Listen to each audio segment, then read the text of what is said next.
the lake that straddles two states. We stopped off in Lake Tahoe.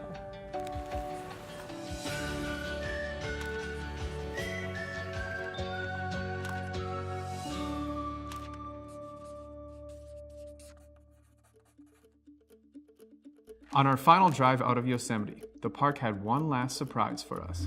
We spotted this black bear just off the road. And yes, this is a black bear, even though he's brown. In fact, black bears come in more colors than any other North American mammal. In western states with mountain meadows and open forests, you can find them in colors such as brown, cinnamon, and blonde. From a safe distance, we watched this guy dig around for a while, until he wandered further into the woods and out of sight.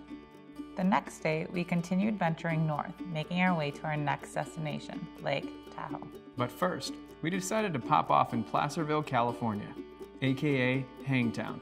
That nickname stuck during the gold rush, because their town square was where criminals met their demise.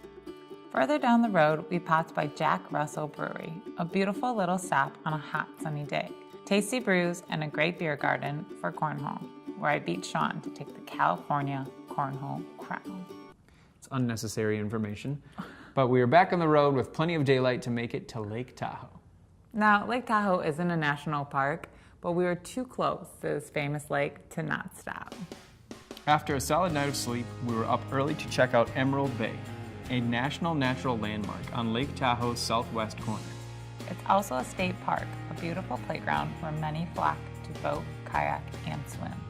We rented a kayak ourselves and made our way to Fayette Island, the only island in all of Lake Tahoe, right in the middle of Emerald Bay.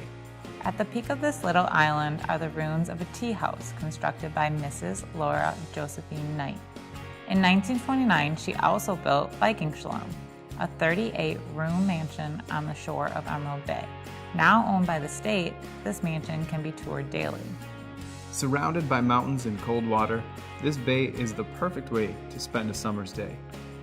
As long as you don't mind sharing your day with lots of other boaters and beachgoers.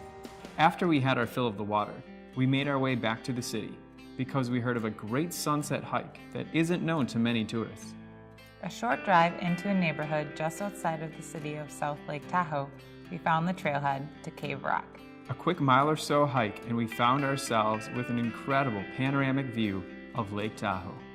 We sat at the top of the rock for about 2 hours, taking in the view. Because the performance Mother Nature gave us that night was absolutely spectacular.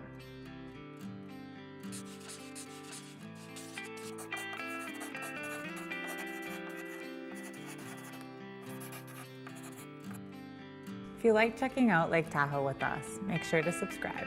Because in our next episode, we'll take you to another lake, the clearest lake in the world. But until then, make sure that you get out there and explore By taking the scenic route.